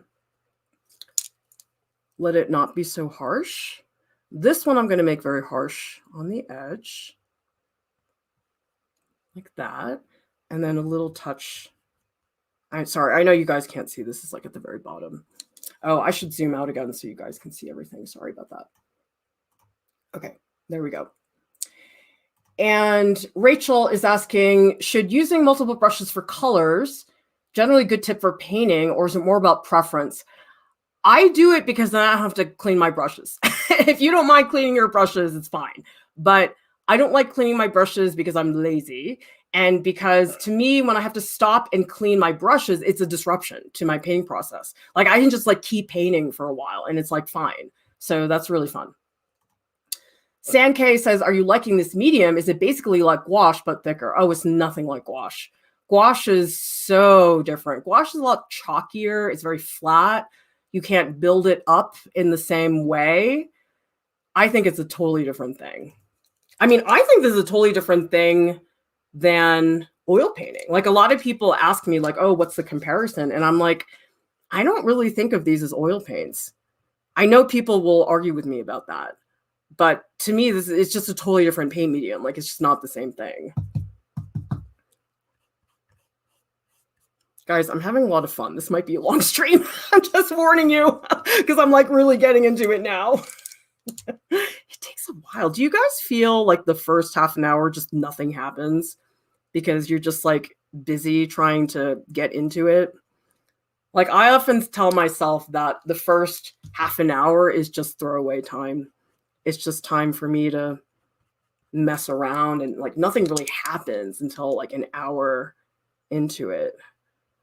But like I said before, like I want you guys to see the whole process. So you get to see my warm-up period where I'm just not that sharp. But that's okay. I mean, I think people need to see that. Might be time to move on from the grapes, but I think a little bit more articulation in here. Oh yeah, I didn't do these. Okay, let's do a little bit more in here and then I'm going to move on. I really need to work on that onion. That onion's really bothering me, like mega, big time. But I just want to give these a little bit more articulation. And maybe, oh God, I don't like this Prussian blue. Guys, me and Prussian blue, I don't think it's working out. I think the Prussian blue, it's obnoxious. It's kind of like, it's not as, this is me. I don't like phthalo blue. Phthalo blue kind of drives me up the wall. But I think some people really like how dramatic, I don't like it. It's bugging me. All right, so I lost the shadow here. I'm going to bring that back into the pillow. And this is like me redrawing stuff. I'm not really painting. I'm just redrawing some of the sections. Oh, and I need some. Oh, I remember. I was going to put it here. This is really necessary because I need that. What were we calling it? The crystal ball? We need the crystal ball to be more visible. Like that. So just some like little punches of black. Get that in there. Okay, that's a lot better. And then here too, I lost the edge earlier. So let's bring that back too. Just drawing in some of these spots. Although, oh, what happened to that brush? I had this brush. Was it this one that had the purple on it? I mean, guys, the issue with not washing your brush as much is that it does muddy your colors. So like the less time that you spend washing them, the dirtier they get. I mean, you have to be aware of that. Like if the brushes start to get really dirty, you have to stop and clean. I'm just try to do that as little as I have to. All right, so this is some glazing up here in the back pillow because I don't want that to be so visible. And maybe a little bit of drawing in here just to clean up that shape. Because back here, I don't want the yellow to be so strong. I need it to come down a little bit like that. Crap, I forgot there were grapes up there. I wish I had painted those at the same time. All right, I got to do it. It's going to bother me if I don't. I can do them pretty fast, though. They're barely there. And they're also not that bright. They're pretty muted. So I'm just going to do a quick pass. Nothing dramatic. Just something to acknowledge their presence. Sorry. I feel like it's like the kid I didn't pick up from school. Oh, man. I used to work at this elementary school after school program. This is a long time ago. I was like 22. I was so young when I worked at this program.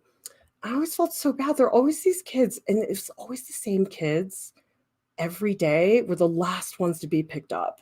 And so they would just sit there and watch all these kids get picked up, and all these parents who would like pick them up at like the last second possible. And I always felt bad for those kids because they just, I mean, it's like you could see it in their faces how it made them feel. I mean, I get it. I know parents are, I mean, I'm a parent. I know what it's like to be pressed for time, but we knew that some of those parents didn't work. So I don't know. All right. That's good for now. I'll have to go back and work on that. We have a question from Gypsy Heart who says, if you don't have enough brushes to dedicate one for each color, is it still okay to wash and use other than it taking more time? Oh yeah, absolutely. It just takes more time. I'm just lazy. That's really all it is.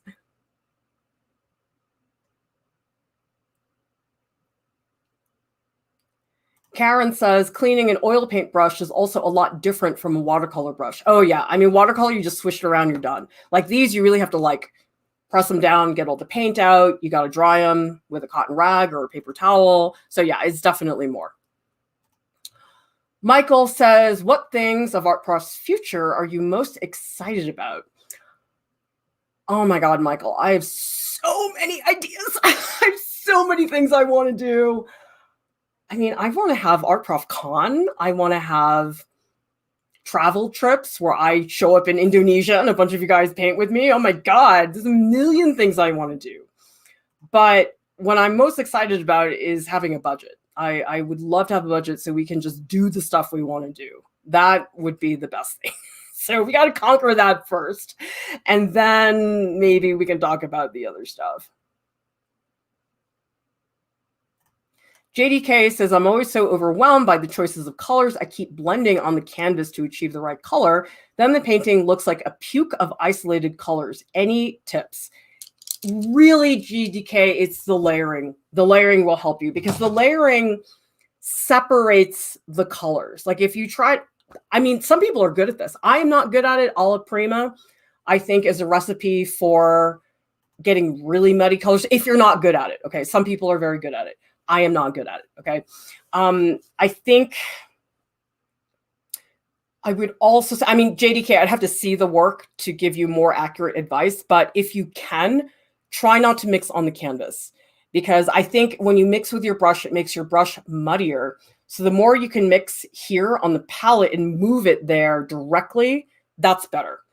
It's a lot of time. I mean, you have to sit and mix the colors for a while, but it's very helpful. I know, Sojourner, I really want to do an Art Prof trip. Like, wouldn't that be fun if I just like showed up in the Netherlands and you guys just showed up and we went out painting together? Oh my God. That would be so fun. But not right. I mean, there's the pandemic right now, but even after that, it costs money to run those things. So yeah, not happening anytime soon, but I'm going to do everything I can to make it happen. I really am. But there are limits. I mean, I hate to say it, but people just don't care about art education. It's just not a priority. I mean, if we were a science platform, I'm sure we'd get funding in a second. But people don't care about art education. It's not glamorous. It gets no attention. I mean, like, how often do you guys hear about art education? Not art education. Totally different thing. I mean, people will talk about museums and they'll talk about collections and Sotheby's and all that stuff. But when it comes to like art education, like people really do not care about it. It's really kind of a bummer. Okay. I did, you know what? These need a glaze. I need to do a glaze of purple. So I don't know. It's like people are very fast to back museums and say, I'm a donor and I get to the opening preview of this show at the Metropolitan. But when it comes to art ed, people makes me mad because it's like, look at how many people want this. Look at how many people benefit from this. And yet nobody really wants to shine a light on it. It's a bummer to me. Because, yeah, science is important. I'm not saying it's not, but so is art. I have a lot of kids because I used to teach elementary school art. I had a lot of kids who really had a hard time in other subjects, like who struggled academically, but art class was like their thing. Like it was the one place that they like excelled. And that was so important to them. Like, tell me in the chat, don't you guys feel like when you're a kid, like it's so important to have like one thing you feel that you're good at? Because I had a lot of kids who are like, well, I'm not good at anything. And it's like, it can really mess up your self-esteem if you don't feel that you have like your place.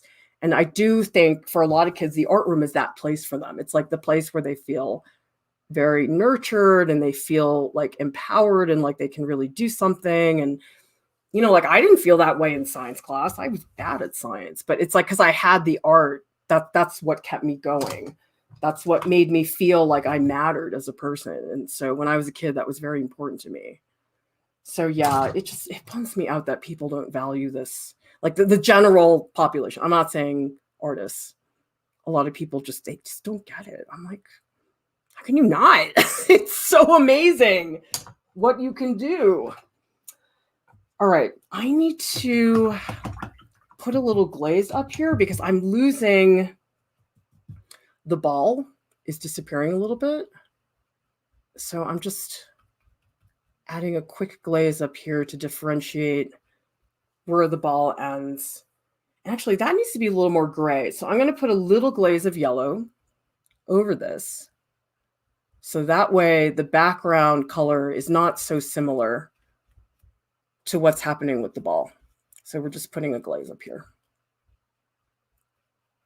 Actually, oh, so here's the thing. Have you guys watched, HBO just released this show. I can't remember what it's called, but it's this guy, an older white guy with a giant beard. And I guess he like paints watercolor or something like that. I could not watch it. It was so cringy.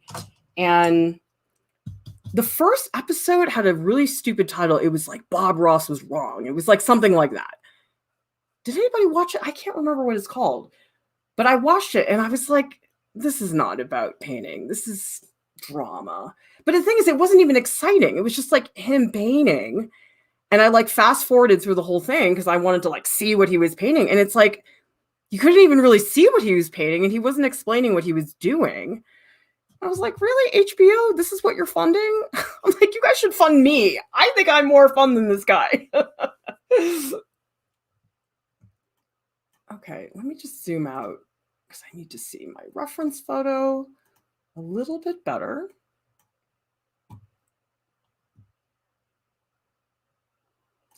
San K says, a lot of people put more money on the, quote, new art trends like 3D virtual reality. Oh, yeah, because that stuff is so sexy. I mean, everybody's like, woo, virtual.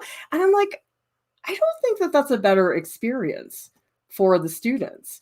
In fact, my husband, who taught animation at RISD for a long time, he tried to do some virtual reality stuff because he was sort of doing it on his own. And he said the students did not benefit from it. He said they did a lot better with other stuff. Gypsy Heart says, if art had been part of my education, my mental health would have been so much better. I never got a chance to be creative till I was older. And now art makes a huge difference in my life. Oh yeah, it is really, really helpful for a lot of kids.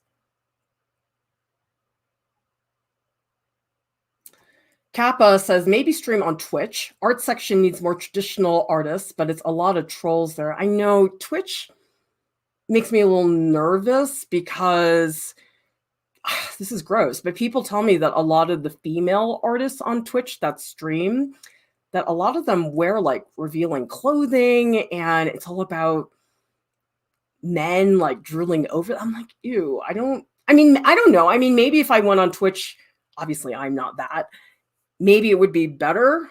I don't know, because I suppose you can sort of curate your audience a little bit more, but I'm just a little skeptical about it. I mean, we could, because the platform that we use, StreamYard, you can make it so it simultaneously broadcasts to Twitch. I mean, we do the same thing with Facebook. Like we have a simultaneous cast with Facebook, which is nice. Like I don't have to do anything to like do that stream. Whereas before I had to like upload the video and that was like a big pain. I don't know. I'll think about it. It's just like, oh man, another thing on my plate. Like, I don't know if I can do it. Okay. I want to come in here. I should wash this brush and do some more glazing on this because I feel like it's just getting really flat, and some of this is going to help. Some of the glazing just to bring some of the harshness of it down. I don't like this Prussian blue. It's bugging me. And then maybe like pump up some of the contrast here. I just want this to be a little bit less flat. So just some light glazing, maybe emphasizing some of these wrinkles some more.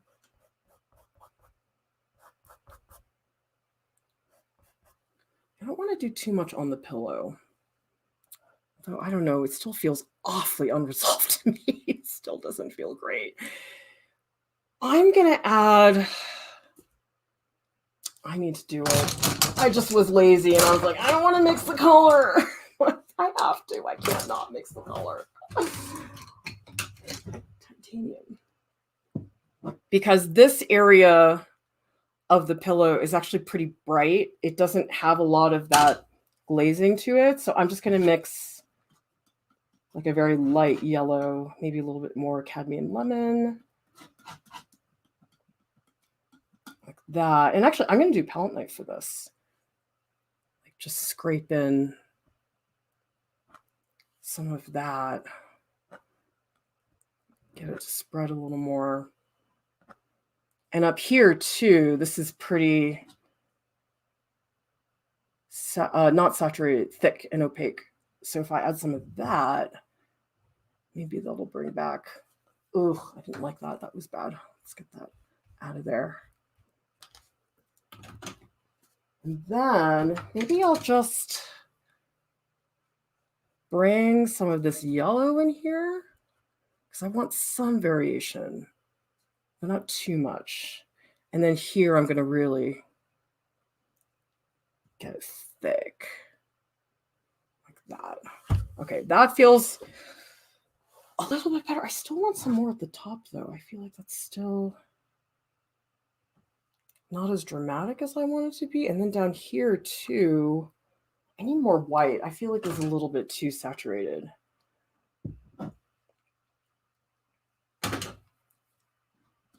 Let me get something that's not quite that, like here I definitely see that going on. Yeah, I don't know. I might leave some of these palette knife spots because they're kind of satisfying. I don't know. I'll fix it a little. I'm trying not to blend too much because, like I said, I have like a blending issue. Too into blending. But maybe if I keep the strokes fairly straightforward, maybe that'll help. I don't know. We'll see. Because I definitely need a little more variation. Like I do think some of the glazing is a little bit overboard. Oh, that's better.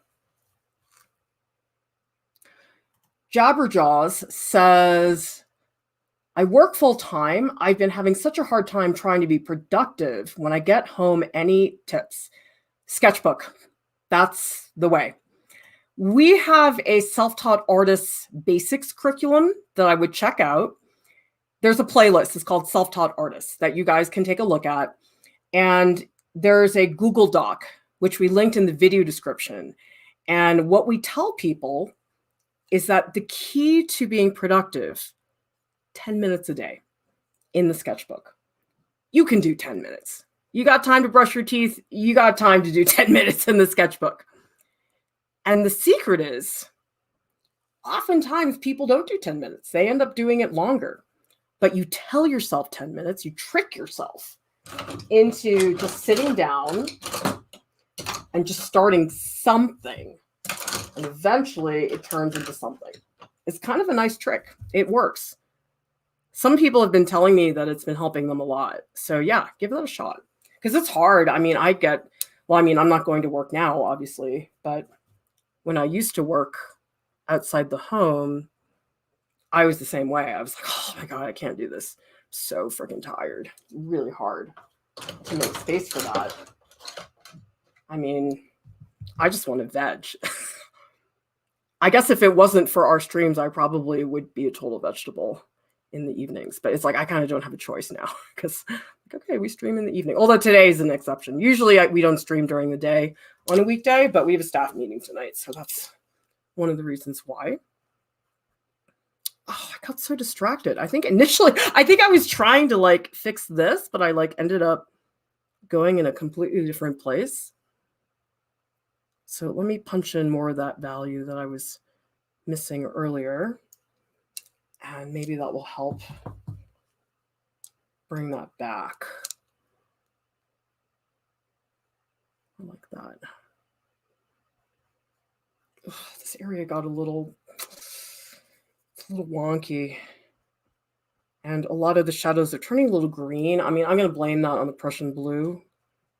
But I don't know, maybe that's not a bad thing. Maybe I don't want the purples to be that obvious. I don't know, it's hard to say. Let's work on this edge. I don't like this edge at all. It definitely needs more value. Like maybe under here, we need to just like juice up. Oh, and also this apple. Yeah, for sure. I mean, I haven't gotten into the apple yet, but this will definitely help it. I need a bigger brush. Oh, all my brushes are dirty. I guess I have to clean them. All right, let's do a glaze. Oh, this is so dirty. This is why you should clean your brushes better. Okay. Yeah, that's better. Oh, and I need to add some down here too, because this is like black down here at the bottom. Here too. Yeah, we just need to pass the black down here just to clean up. Although, you know something, this stuff down here, I don't know that I'm going to do that much more to it because I want more of the emphasis up here. Okay, I'm going to do the onion. The onion needs serious work. And for that, let me tackle that highlight. So I think I need, that's a cool highlight. I'm going to need titanium and a little touch of cerulean.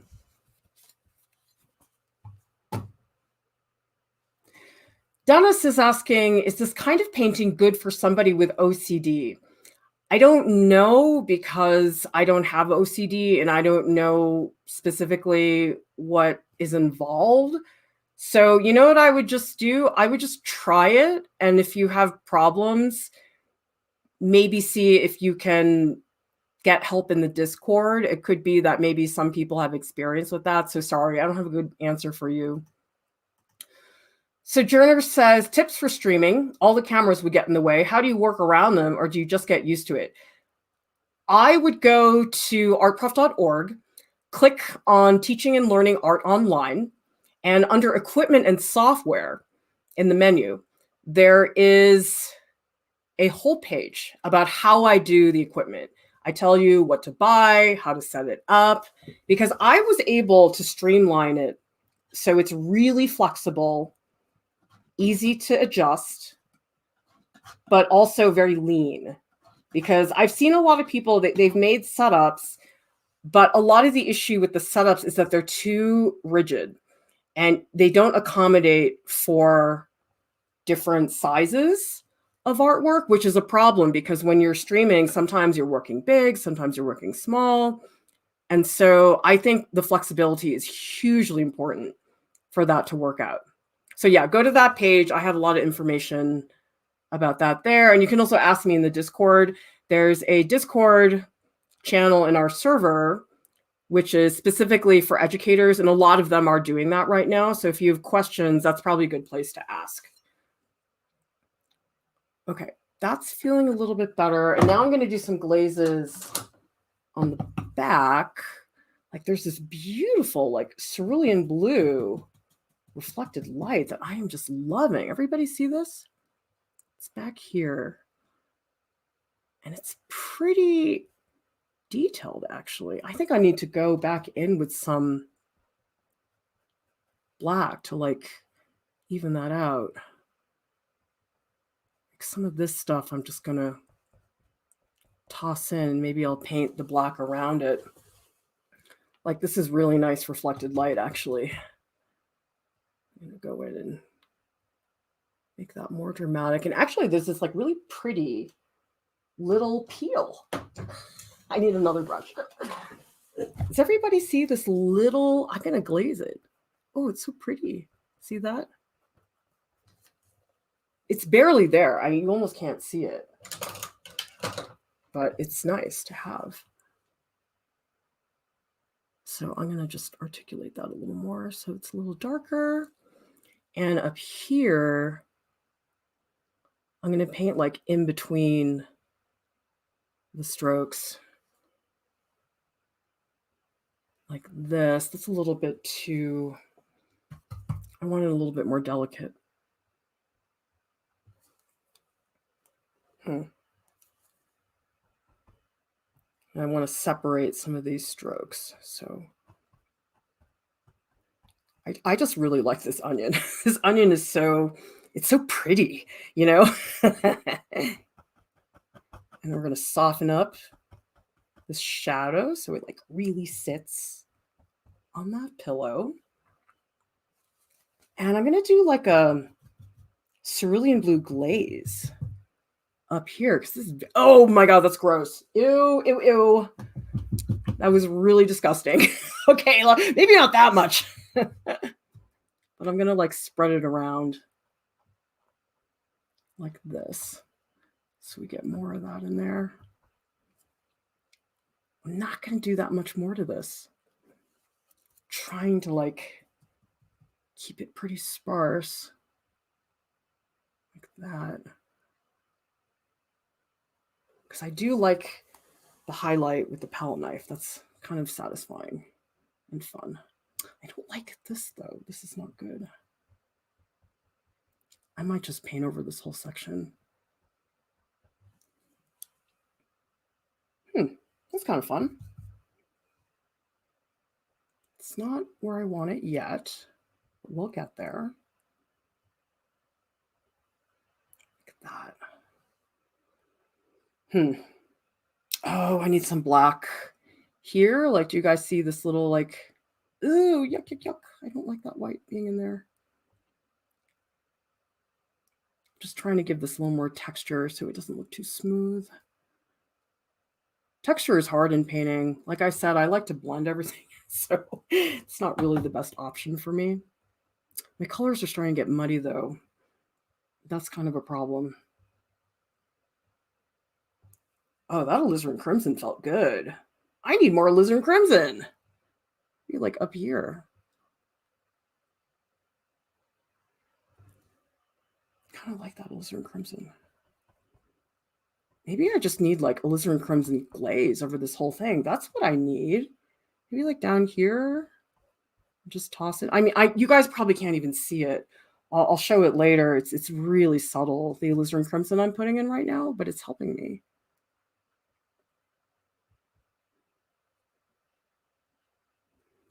Okay, that's better. Trying not to do too much. It's really hard though. And this is a beautiful pink. You guys see that? Oh, that feels good. Nice. Oh, that's awesome. I mean, not my painting. I'm just saying I like that reflected light. Oh, and then here, you guys, this has to be black. See that? Nice. And here too, to really like define this. More alizarin crimson coming in down here. That's better.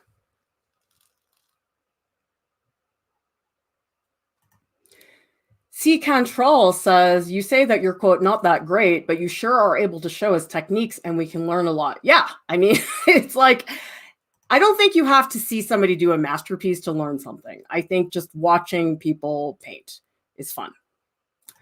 Michael's asking, how much of the winter raffle goal was met? We almost met the one-time donations. We were very close.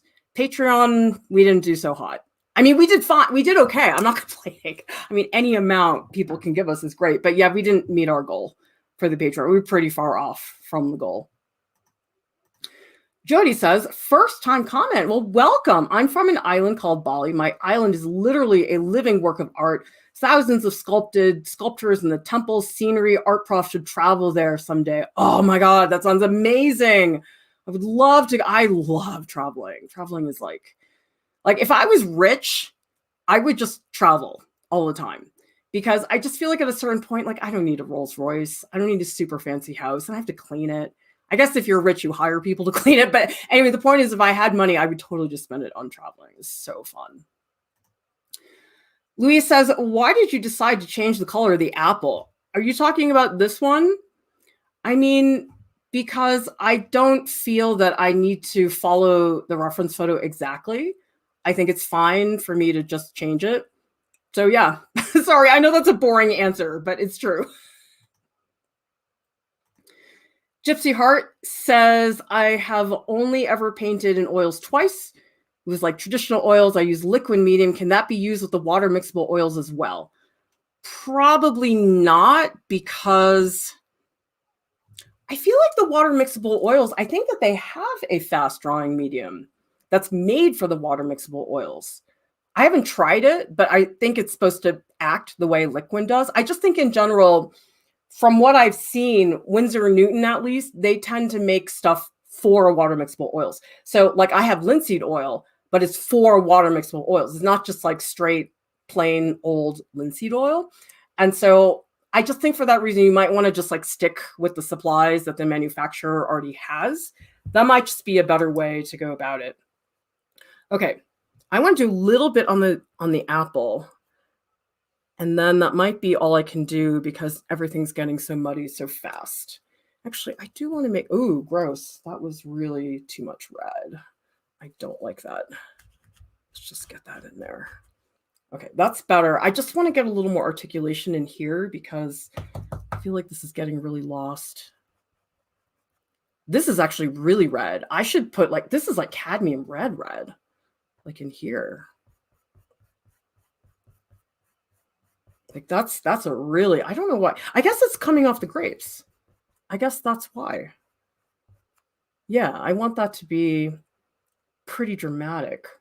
And then in here, I think I'll use some of the purple to get that in. And I probably need to show the edge of the apple better. I don't feel like I have that. It's a little bit harsh. Like that. I'm getting so picky. And again, like everything else, I'll do the apple stem last. That's not something I want to do right now.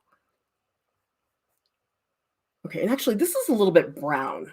So I'm going to get some alizarin crimson and I'm going to do like an orange glaze over this area. Use this color, a little more cadmium lemon. And let's get some oil medium so it's a little bit thinner. Let's try this. Like it's way more red than it is in the reference photo. But I like this better. So we're going to do that. And there's also like a yellowish glaze. So I'm going to work on that too. So like the yellowish glaze, if I take the cadmium lemon, it's like up here. And there's a lot of it here, actually. I mean, I'm making it very orange. But, I mean, do whatever you want, guys. It's fine. Like that. And let's bring in some of that dark black.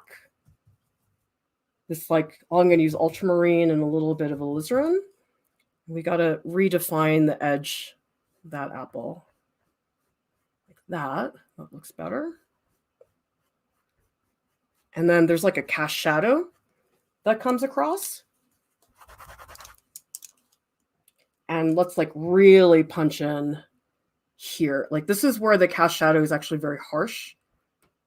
Right there. And then it gets smoother. going in like that. Okay, that's much better. I feel better about the apple, but I gotta fix this edge. This is pretty harsh. Here. And maybe a little more blending here. And I do want this shadow to be more dramatic. And I suppose, what should I use for that? I'm gonna get some of this like light yellow color here. That kind of brightens it up a little bit. And I think I'll do some palette knife here as well. So that's gonna be, again, titanium white with a little touch of yellow. Okay, let's get that. Sorry, I know you guys can't see, but I'm running out of space on my palette.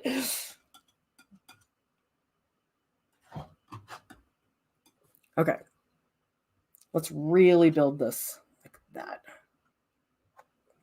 That's not good. You know, I think I'm going to do straight white. I don't usually do that, but I think actually that's a pretty pale highlight. Let's just do straight white. Oh yeah, that's a lot better. That's what I wanted. Okay, I rarely use straight white, but this seems to be what this apple is asking for. And I'm going to take my fan brush. We're just going to blend the edge of that. Maybe another swath of white just to like really build it up. Oh, that's really satisfying. I kind of like that white. That's better. Maybe a little more here too. It's really close, guys. I mean, I might just finish it off stream. I'm not sure. There isn't that much more that needs to be done. There's some, but not a huge amount. And like I said, I don't want to overdo it. I want to make sure that I keep the painting pretty fresh. Like that. I think I want more yellow glaze up there. Yeah, that's a little bit better. It's close.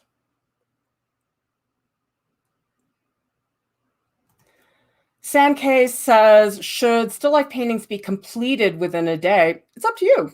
I mean, some people like to do it in a day. I don't, because I work in layers, and so it's hard for me to do that. I mean, if you're doing alla prima, that would be fine. B Decor says, would like to know your experiences of advertising on YouTube. Do you mean paying for advertising or ad revenue? Because those are two different things. We have not advertised like paid advertisement, but we are monetized. And so we do get ad revenue from our YouTube, which is really important because if we don't have that, we're not going to be able to pay for Art Prof to stay free. And I really want it to stay free. Dat Sketcher says, by the way, Lunar New Year is coming in a couple days. I don't know if you celebrate, but have a nice one. I do. I mean, we're not hardcore about it, but we have like hot pot and we do incense and stuff like that. So yeah, thank you very much. I mean, my kids are like, it's all about the money. You know, it's all about Hong Bao and like getting the money from Chinese New Year. Guys, I will be hanging out in the Art Prof Discord in the Art Alongs channel. The invite link is in the video description below. If you'd like to join me, I will post close-ups of the painting so you guys can see better what it looks like. Subscribe to the Art Prof YouTube channel so you guys can continue to grow and develop as an artist. And I want to say a big thank you to our top Patreon supporters who make it possible for us to keep Art Prof up and running. And everybody, thank you so much for watching. I will see you next time. Bye.